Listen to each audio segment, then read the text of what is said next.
Mas como acabar com essa corrupção da Polícia Militar? A capacidade de investigação, o Estado vai ter que investigar. O problema é que a infiltração no Rio de Janeiro foi gigantesca. A autoridade pública que está traindo, um policial em especial, a sua farda, o seu juramento, para atrair a população e jogar de acordo com o bandido, ele é pior do que o bandido.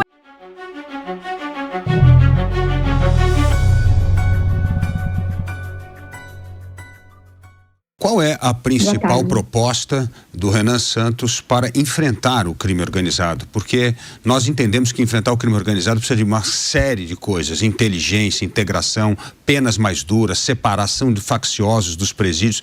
Existe uma série de medidas. Quais são as medidas principais do candidato Renan Santos para combater o crime organizado? A gente tem que ter mais presídios de alta segurança. A gente sabe que muitas facções, elas são oriundas até dos presídios, ali onde eles se organizam. Um outro local que eles também se organizam, infelizmente, são nas favelas. Então a gente tem uma proposta, uma das principais propostas é de desfavelização, e ela está também muito atrelada à questão da segurança pública. Eles acabam usando as pessoas dentro das favelas como um certo escudo humano ali mesmo. Outros países, até como a Argentina, eles conseguiram acabar com o crime organizado, acabando com a favela que eles tinham lá dentro. Eu estive lá em loco, falei, tem crime organizado? Não, porque a gente conseguiu desfavelizar a maior favela ali de Buenos Aires. Então, essa proposta de desfavelização, obviamente, é para dar dignidade, obviamente um país desenvolvido não tem favela, e também é para ajudar na questão do crime organizado, para além de penas mais duras, como a lei penal do inimigo. Vereadora, quero te ouvir também em relação às propostas, né, dentro do plano de governo do próprio Renan Santos em relação à política fiscal. O próprio deputado Kim Kataguiri falou que defende o fim do arcabouço fiscal. Qual seria, pelo menos, né, aí a proposta para conseguir reduzir os gastos, né, para conseguir ter um colchão maior de manejo do orçamento e para que isso, é claro, tenha uma aceitação dentro do Congresso Nacional? A gente sabe que tudo tem que passar pelo Congresso. Como é que está essa negociação e de que forma ele vai conseguir, sem o arcabouço, conter todos os gastos do governo? Inclusive, o Kim já tem uma PEC que ela já está tramitando, e obviamente se o Renan, como presidente da República, vai endossar ainda mais essa PEC, a gente conseguir fazer essa PEC de transição, de vinculação, né, dos gastos de aposentadoria e de outros tipos de gastos, desindexar, para além, obviamente, de corte de gastos, como a gente sempre menciona, da máquina pública. Vereadora, num eventual segundo turno entre Flávio Bolsonaro e Lula, não vale a senhora dizer que o Renan vai para o segundo turno, né? Então, é um cenário hipotético. Eu sei que a senhora vai dizer que o Renan vai para o segundo turno, mas não vai. Mas ele vai. Então, mas vamos imaginar, hipotético, não dá, alguma coisa aconteceu. E aí, para onde que vai a campanha do Renan? Apoiaria o Flávio Bolsonaro ou o Lula? Não tem nenhuma condição da gente apoiar nenhum candidato que tenha qualquer vinculação com crime ou, enfim, com um passado não tão bom quanto os dois. Então é inviável, assim. E eu realmente acredito que ele vai para o segundo turno, senão eu não estaria dando a minha vida, a minha alma, meu sono, a minha energia nisso. O Renan vai para o segundo turno, é só uma questão de tempo agora. Até faço o apelo para que os outros candidatos participem do debate. O debate é a coisa mais democrática que a gente tem, para que, de fato, as pessoas consigam assistir e tomar a decisão do candidato. Então, eu acredito muito no nosso plano, acredito muito no Livro Amarelo, acredito muito no Partido Missão. O senhor defende abertamente a aplicação do direito penal do inimigo, em que criminosos deixam de ser tratados como cidadãos e, em alguns casos, perdem a presunção da inocência. Como o senhor pretende implementar essa política sem ferir os direitos constitucionais? Maravilhoso, uma honra estar aqui com vocês. Novamente, eu agradeço demais a todos os rapazes e moças que ao redor do Brasil ajudaram a coletar assinaturas pelo teu partido. E esse partido me dá o direito de estar aqui com vocês para apresentar nossas propostas. Então, obrigado a todos, obrigado a vocês. Tudo é absolutamente constitucional, porque o direito penal do inimigo, ou seja, a ideia de você tratar uma parte do crime como um ente anômalo, como alguém que não se comporta como cidadão, já foi recebida pela nossa Constituição. Existe, por exemplo, uma coisa chamada Lei do Abate. Quando um avião estrangeiro, às vezes trazendo droga, ele entra no território nacional e não responde os pedidos da Força Aérea para pousar, é permitido abater ele.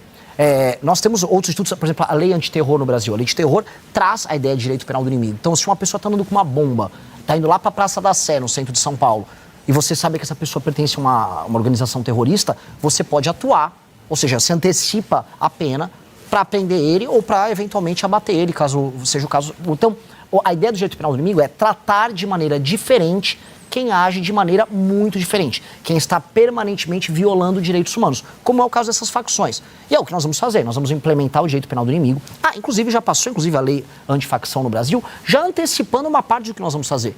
E aí no nosso governo nós vamos atuar de maneira muito dura, porque nós temos 1 ano para destruir esses caras. Esses caras estão tornando a vida dos brasileiros um inferno e nós precisamos, em 1 ano, destruir as facções, deixar eles quebrados financeiramente, quebrados moralmente e devolver os territórios que foram tomados por eles, ou seja, cidades inteiras, bairros inteiros, para a população brasileira. Se eu fizer isso, eu terei tido sucesso. Agora, no lançamento da campanha, os seus apoiadores acabaram entoando: prendeu ou matou? Não há aí um problema de comunicação, já que o senhor disse que não é bem assim? É que assim, a ideia do prendeu ou matou surgiu quando um rapaz, acho que foi um empresário, estava no Parque do Povo, que é um parque que tem aqui em São Paulo, e ele foi assaltado, tomaram o celular dele, e no exato momento que ele entrega o celular pro bandido, o bandido dá um tiro nele e mata. Ou seja, eu fiquei com muita raiva, eu falei, o que eu faço com um sujeito desses? Eu vou recuperar um bandido desses? Não. O destino dele é prender ou matar. Porque é verdade, diante de um assalto armado, o que você pode fazer? A única coisa justa, séria, a se fazer com um cara desses é ou levar ele preso pra ficar muito tempo na cadeia, ou ele morrer.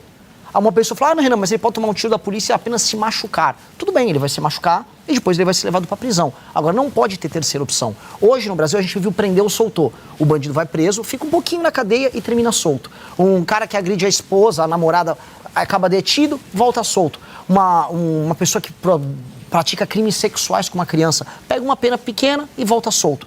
A pessoa se ficou presa cometendo esses crimes que são atrocidades, elas precisam ficar presas de verdade. E quando resolverem enfrentar a polícia, usar arma contra a polícia ou contra qualquer cidadão, a polícia tem o direito sagrado de apontar a arma para aquele vagabundo e fazer ele se tornar uma massa de carbono disforme. A gente sabe que muitas pessoas são reféns do crime organizado de uma maneira até territorial. Então, a resposta do nosso plano de governo ela tem que ser uma resposta muito dura com o crime organizado. O narco-estado está tomando o lugar do Estado democrático de direito. Então, se a gente não tiver firmeza e ações duras, inclusive dando autoridade para a polícia, que muitas vezes é tirada essa autoridade da polícia, ou dando esse respaldo jurídico e legal para a polícia conseguir agir. Então, é muito sobre isso, não é necessariamente vai matar alguém porque está roubando, mas se a pessoa reagir, que o policial tenha total liberdade de sim reagir com o respaldo do presidente da República. É muito difícil, acabar com a impunidade aqui no Brasil. Uns dizem que não há um arcabouço legal, o juiz simplesmente aplica a lei que está lá, por isso que tem impunidade. Por outro lado, há um entendimento que lei tem, mas o juiz não aplica a lei da forma correta. Como conseguir operacionalizar isso, dado que esse tipo de reforma passa pelo Congresso Nacional, de leis mais duras, e nem sempre é fácil convencer o Congresso Nacional em relação a isso? Do jeito que está hoje, a gente só acabar com a regressão de penas, a pena já ficará mais dura. Obviamente, a gente precisa mudar muitas coisas através de lei, através de PEC, mas do jeito que está hoje, se a gente tirar a regressão de pena, como existe hoje, não só as saidinhas, que já é muito dito que isso já foi retirado, mas também a questão de regressão de pena. A gente sabe que com um bom comportamento, ele sai se ele lê um livro, enfim, se ele tiver boas práticas dentro do presídio, a gente já consegue dar uma resposta à população mais dura e principalmente uma resposta aos criminosos, uma resposta mais dura de que se ele for preso, ele vai ficar lá pelo tempo que ele foi determinado sem esse tipo de regressão de pena. O Renan Santos trouxe alguns pontos bem pertinentes em relação à política dele, que ele vai matar o bandido que vai roubar, ele trouxe alguns pontos que a nossa Constituição não permite. Esses detalhes em relação à política de segurança pública, com uma linha um pouco mais dura, com uma influência também do presidente El Salvador Bukele, tudo isso está no plano de governo e de que forma vocês vão conseguir implementar isso se não está, ou pelo menos não é permitido na nossa Constituição? Ótima pergunta. Na verdade, quase tudo está contemplado na Constituição, quando ele diz essa questão de roubar, é se o bandido for enfrentar a polícia, num possível confronto, aí certamente a polícia tem que ter autonomia de neutralizar o bandido, de matar o bandido caso o bandido atire ou num policial ou numa vítima. Então, é tolerância zero. A gente se baseia muito, inclusive, numa pesquisa que os próprios presos, eles falam que se tivesse punições mais severas, eles não teriam cometido aquele tipo de crime. Agora, outro ponto importante é a construção de superpresídios. Qual será o custo disso? Como é que será pago a construção disso? E o que garante que inocentes jovens da periferia não sejam mortos ou presos por engano? Olha, hoje, mortos por engano, eles já estão sendo. Um menino na periferia que é assaltado, às vezes ele toma um tiro do bandido, como acontece diariamente. A maior parte das pessoas que morrem nas mãos do crime organizado, em geral, são rapazes negros, pardos, em geral de bairros periféricos e regiões pobres do Brasil. As estatísticas mostram isso. Então já está acontecendo isso. Essa pessoa já está morrendo nas mãos do crime. Agora, ela vai ter a certeza de que o Estado vai agir para proteger ela. Nós nunca podemos garantir 100% que numa guerra não haverá uma pessoa inocente que pode sofrer, porque sempre acontece. Agora, hoje a única certeza que a gente tem é que a pessoa inocente vai sofrer. E a única certeza que o bandido tem é que ele vai ficar tranquilo. A gente vai inverter esse jogo. Se você é o bandido, você vai acabar morrendo, eventualmente, ou vai ficar preso por muito tempo. É só isso. Sobre o presídio, que é uma ótima pergunta. Nós vamos gastar cerca de 2 a 3 bilhões de reais construindo as vagas que nós precisamos. O Brasil precisa de 300 a 500 mil vagas de presídio, novas. Até porque eu quero respeitar os direitos humanos, como ficam falando, tem um programa Pena Justa agora. Vai ter um presídio, o cara vai ficar na cela dele, quieto por muito tempo. Vai custar dinheiro? Vai, mas, precisa. candidato, o Brasil tem hoje a 3ª maior população carcerária do mundo, só perde para a China e Estados Unidos. Há quem diga que o problema não é prender, se prende, mas não se prende quem comanda essas facções. Mas quem diz isso, em geral, são ONGs, instituições que, inclusive, recebem dinheiro de fora para dizer pra gente que a gente está prendendo pouco. E aí eu vou fazer o quê, então? Tem 1 milhão de presos hoje no Brasil. Tem 1 milhão de pessoas condenadas. Agora, presos não tem tudo isso. 964 então, nós precisamos fazer mais 300 mil vagas para prender essas pessoas. O que nós precisamos urgentemente fazer para complementar? A ideia própria de não prender, ou a ideia de você ressocializar uma pessoa que tem uma pena por um crime violento, é uma ideia errada. Ela é errada com a vítima e ela é errada com a sociedade como um todo. 2, o Brasil, ele apresenta um grau de violência, de guerra urbana, comparável a nações em guerra. Morre mais gente no Brasil do que no conflito da Ucrânia. A Ucrânia está em guerra com a Rússia e morre mais gente aqui nos nossos conflitos urbanos por conta disso. Portanto, nós vamos ter que prender de qualquer maneira. O fato de o Brasil tem uma das maiores populações carcerárias do mundo. Infelizmente, vai ter que prender ainda mais. Porque se tivesse bom, e se as pessoas na rua estivessem fazendo bem para os outros, não estava todo mundo com sensação de segurança. As pesquisas mostram hoje que a maior preocupação eleitoral agora é com segurança. O cidadão não se sente seguro. E veja só, olha só, esse é um ponto muito interessante. São Paulo, provavelmente, ano que vem, vai apresentar índice de homicídio a cada 100 mil habitantes menor do que os Estados Unidos da América. Vai cair para uma taxa de 4, alguma coisa. Mas mesmo assim, alguém está seguro para andar em São Paulo? Não. Por quê? Porque os assaltos em que o bandido vai, é pego, retorna, continuam. Houve um crime horroroso agora em que um menino de 10 anos tomou um tiro no meio do peito por conta de um bandido que estava assaltando a aliança. E por que ele assalta a aliança? Porque ele sabe que se ele for pego, nada acontece. Então ele vai precisar ser pego e vai ficar na cadeia por muito tempo. Ponto. É uma questão de política pública, mas uma questão de justiça. Porque eu quero que a família daquela criança saiba assim, o presidente Renan pegou esse cara nunca mais vai sair da cadeia. Esse cara vai ficar muito tempo, esse cara não vai ver mais a juventude dele, a vida desse cara está acabada. Porque isso é uma questão de coesão social. Se eu não entregar o senso de justiça para as pessoas, se eu não entregar para as pessoas, em alguma medida, uma vingança pelo mal que foi feito contra elas, de que serve o Estado? O Estado brasileiro se torna uma inutilidade que só cobra impostos. Candidato, eu queria continuar nesse tema da segurança pública. Ainda, nesse contexto, há uma discussão muito grande hoje em torno das facções criminosas, especialmente depois da classificação do PCC e do Comando Vermelho como grupos terroristas por parte do governo norte-americano, governo de Donald Trump. Alguns países da América do Sul têm aprofundado acordos com o governo dos Estados Unidos, como é o caso do Equador, da Colômbia e de outras nações, especialmente as governadas pela direita. Eu te pergunto, o senhor é favorável a ações militares norte-americanas dentro do território brasileiro para combater essas facções criminosas? Nunca. Eu acho isso humilhante pra gente. Humilhante. O Brasil tem todas as condições. Então o senhor é contra essa classificação? Eu sou contra você aceitar a ideia de que os Estados Unidos têm que tutelar a nossa luta contra o crime. Eu acho isso humilhante pra gente como nação. E é humilhante pros nossos policiais. Ou seja, nossos policiais estão enfrentando o crime organizado há décadas. Agora não, os Estados Unidos vão fazer isso pra nós. Gente, não. A gente tem que ter acordo de cooperação com os Estados Unidos da América. A gente tem que ter acordo não só com eles, tá? A Holanda, por exemplo, recebe boa parte da droga que o PCC manda de São Paulo, pelo Porto Santos, pra Europa. Ora, vai ter que ter acordo de cooperação com a Holanda também. Nós vamos ter que ter uso de inteligência. Numa boa. Aceito cooperação de toda sorte com os Estados Unidos ou qualquer um. Agora, quem vai destruir o crime no Brasil tem que ser o Brasil. É uma questão de soberania. Sobre isso, no seu livro amarelo, que é o plano de governo de 60 páginas... Não é mais.